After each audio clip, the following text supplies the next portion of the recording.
नमस्कार, हिंदी नेटवर्क देख रहे हैं आप। मैं हूं आपके साथ वैभव सिंह। इस समय हमारे साथ फरिंदा तहसील की नवनियुक्त उप जिलाधिकारी प्रतीक्षा त्रिपाठी मैम है। सबसे पहले मैम, आप तहसील के इस पद पे आपने पदभार ग्रहण किया है, उसके लिए शुभकामनाएं। क्या प्राथमिकताएं होने वाली हैं आपकी? पहले आपका बहुत-बहुत धन्यवाद। और तहसील फरिंदा की प्राथमिकताओं में पहले राजस्व वादों का शीघ्रतापूर्वक और जितना सुचितापूर्वक निपटारा हो सकता है वो प्राथमिकता है। दूसरा प्राथमिकता है कि यहाँ कानून व्यवस्था बनाए रखना, क्योंकि यहाँ पे बॉर्डर से लगते हुए कुछ थाने हैं, जैसे थाना कुलुई है। उन एरियाज़ पे हमारी नज़र है। बाकी अभी मानसून आने वाला है, तो हमारी जो प्रायोरिटी में है कि बाढ़ का पहले से ही हम आपदा राहत का सारा कार्य कर लें। सारे जितने यहाँ पे 6 बाँध लगते हैं, उनका निरीक्षण लगातार किया जा रहा है, जिससे जो समस्याएँ आने के पहले ही हम उनका समाधान कर लें। अ, तमाम लोगों से आप मिल रही हैं, जनता अपनी समस्या लेकर आप आपके पास आ रही हैं। पद पे आने के बाद सबसे पहले जो क्षेत्र के तमाम जो मुद्दे हैं वो भी आप समझ रही होंगी। प्रमुख मुद्दा क्या आपको नज़र आ रहा है जो आपके क्षेत्र में इस समय दिखाई दे रहा हो? अभी यहाँ पर जो प्रमुख मुद्दा दिखाई दे रहा है, वो है कि राजस्व वादों का निपटारा करना और कानून व्यवस्था बनाए रखना।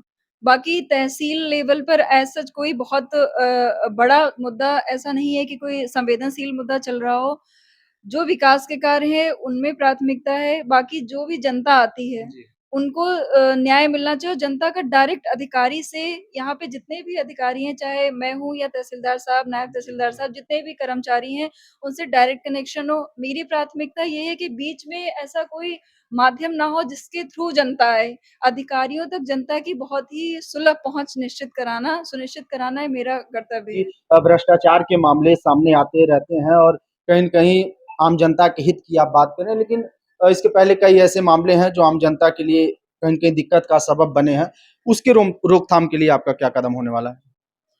देखिए, ट्रांसपेरेंसी जितनी ज़्यादा रखी जा सकती है, उतनी ज़्यादा रखी जाएगी। जी। और जब पारदर्शिता पूर्वक काम होता है और सब लोग अपना काम अपना कर्तव्य पूर्वक करते हैं, तो भ्रष्टाचार की गुंजाइश नहीं रहती है।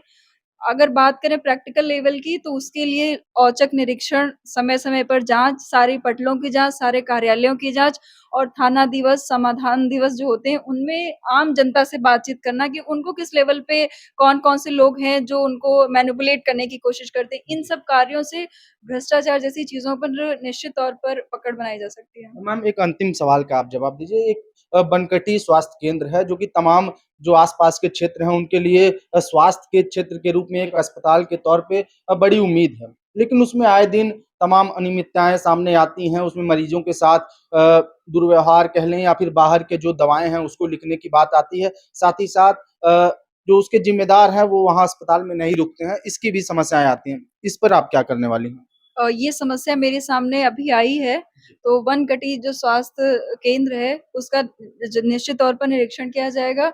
और अगर वहाँ पे कोई भी मेडिकल कंडीशन नहीं है, जो लोग रुकना चाहिए रात में नहीं रुक रहे हैं, लोगों को सुविधाएँ सरकार की चलाई गई स्कीमों का अगर फ़ायदा नहीं मिल रहा है, तो निश्चित तौर पर उनके खिलाफ कार्रवाई की जाएगी। और मैं अपनी तहसील में इंश्योर कराऊँगी कि स्वास्थ्य का मामला हो, शिक्षा का मामला हो, आंगनवाड़ी केंद्र हो या फिर गौशालाएँ हों, जो भी सरकार के जो मंशा है, उस सरकार की मंशा को जनता तक पूर्णतया पहुँचाना, उनकी समस्त स्कीमों का लाभ दिलाना।